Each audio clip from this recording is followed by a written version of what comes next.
ममता बनर्जी पर स्मृति ईरानी का हमला। ममता ने अपने संस्कार का परिचय दे दिया है। पिछले दिनों ममता बनर्जी ने पीएम को लेकर जो शब्दों का इस्तेमाल किया, उसके बाद पलटवार किया है स्मृति ईरानी ने। संस्कारों का परिचय दिया है ममता जी ने, और उसका जवाब पश्चिम बंगाल की जनता उन्हें देगी भारतीय जनता पार्टी को सत्ता में लाकर।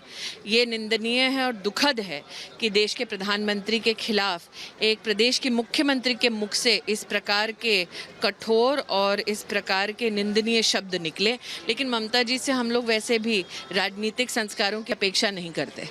मैम, इसके साथ ही रुजिरा बनर्जी से जो पूछताछ हुई उसमें ममता सरकार की तरफ से तमाम नेताओं ने कहा कि महिलाओं का अपमान बीजेपी कर रही है। महिलाओं की बात करती है लेकिन महिलाओं का अपमान कर रही है। चूंकि रुजिरा बनर्जी से पूछताछ, बनर्जी के परिवार में एक महिला लूट की राजनीति कर रही है, तो क्या ममता बनर्जी का यह मानना है कि लूट की राजनीति करने वाले उनके परिजन को छोड़ दिया जाए? इसके साथ ही मैम, जिस तरीके से तमाम बड़े लीडर्स इस वक्त बीजेपी का हाथ थाम रहे हैं, आगे बढ़ रहे हैं, क्या ममता बनर्जी के जो शब्द इस वक्त निकल रहे हैं वो उसी की बौखलाहट है क्योंकि जनाधार बढ़ता जा रहा है बीजेपी का? भारतीय जनता पार्टी के नेतृत्व को, कार्यकर्ताओं को पश्चिम बंगाल की जनता अपार सहयोग और आशीर्वाद दे रही है। निश्चित रूप से ममता बनर्जी के खेमे में इस प्रकार की बौखलाहट है।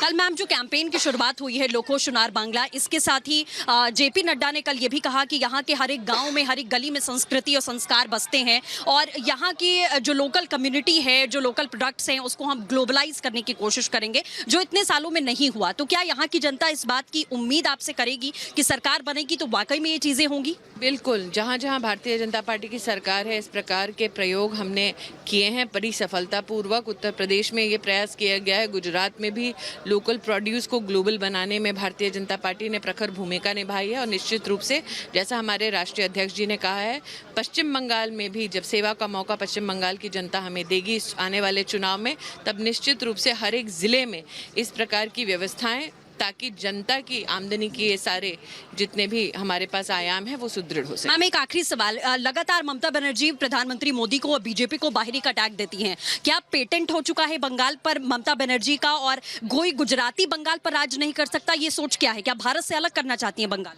मेरा ये मानना है कि इस प्रकार के ओछे शब्द तभी वो व्यक्ति कहता है जब उसको हार अपनी साफ नजर आती है, और मुझे लगता है ममता बनर्जी अपनी हार चुनाव से पहले ही स्वीकार कर रही हैं।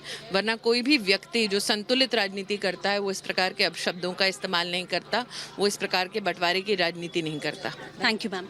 विजय विवेक के साथ सृष्टि पांडे, रिपब्लिक भारत। है और हम देख सकते हैं कि किस तरह से तमाम जो बड़े नेता हैं लगातार वहां पर पहुंच रहे हैं। खुद प्रधानमंत्री मोदी वहां पर गए, अमित शाह गए और साथ ही अब स्मृति ईरानी को भी देख रहे हैं और कल जेपी नड्डा की भी मौजूदगी थी। सृष्टि, आपसे जानना चाहूंगा, सृष्टि हमारे साथ जुड़ी हुई है, हमारी सहयोगी। सृष्टि, क्या अभी तस्वीरें और क्या लहर निकलकर सामने आ रही है? क्योंकि जैसे जैसे विधानसभा चुनाव नजदीक आ रहा है वैसे वैसे हम देख रहे हैं कि जो क्रिया और प्रतिक्रिया का दौर है वो काफी आगे बढ़ता जा रहा है। सियासी तापमान क्या है पश्चिम बंगाल का इस वक्त? आशुतोष, अब से कुछ मिनटों पहले स्मृति ईरानी ने हमसे बातचीत भी की और उन्होंने साफ तौर पर कहा कि ममता बनर्जी की बौखलाहट है जो साफ तौर पर इस वक्त देखने को मिल रही है। और इस वक्त हम लोग उसी परिवर्तन यात्रा के रथ में मौजूद हैं। हम आपको पीछे तस्वीरें भी दिखाने की कोशिश करेंगे। इस वक्त रथ के ऊपर आप देख सकते हैं रूपा गांगुली और स्मृति ईरानी यहाँ पर मौजूद है और हाथ हिलाकर सभी का अभिवादन करती हुई वो नजर आ रही हैं। और उसी परिवर्तन यात्रा के रथ में हम मौजूद हैं। हमारी बातचीत हुई, जैसे जैसे समय आगे बढ़ता जा रहा है वैसे वैसे लगातार, मैं आपको बता दूं, यहाँ चुनावी सरगर्मियां हैं वो बढ़ती हुई नजर आ रही हैं। और बीजेपी के तमाम जो बड़े दिग्गज हैं वो बंगाल का दौरा करके अपनी जमीन को मजबूत करने की पूरी कोशिश करते हुए यहाँ पर दिखाई दे रहे हैं। जनता के जहन में किस तरीके से अपनी जगह बनानी है ये बीजेपी अच्छे से जानती है। घर घर जाकर और लोगों से बातचीत करके, खास तौर पर महिलाओं की बात लगातार बीजेपी करती रही है। और महिलाओं के हालात जिस तरीके के यहाँ बर्बर बने हुए हैं उसको देखते हुए एक महिला ब्रिगेड इस वक्त यहाँ आपको मंच पर दिखाई देगी। इस रथ पर, इस परिवर्तन यात्रा के रथ पर दिखाई देगी जहाँ रूपा गांगुली, स्मृति ईरानी दोनों ही मौजूद हैं और तमाम जो महिला सांसद या विधायक है बीजेपी से वो भी इस वक्त यहाँ पर मौजूद हैं। लगातार ये तस्वीरें हमारे सामने हैं और बीजेपी ने पहले ही इस बात के संकेत दे दिए हैं कि एक दो नहीं बल्कि 1500 चुनावी रैलियां होनी है चुनावी माहौल में पश्चिम बंगाल में। क्या उसी कड़ी में हम स्मृति ईरानी का चेहरा देख रहे हैं इस वक्त? क्योंकि बड़े लीडर्स जो है अब वो पश्चिम बंगाल का दौरा करने लगे हैं। प्रधानमंत्री और अमित शाह की मौजूदगी पहले से तो थी, लेकिन अब केंद्रीय मंत्रियों की तमाम फारिश जो है वो वहां पे पहुंच रही है, जिसमें राजनाथ सिंह का नाम भी मौजूद है।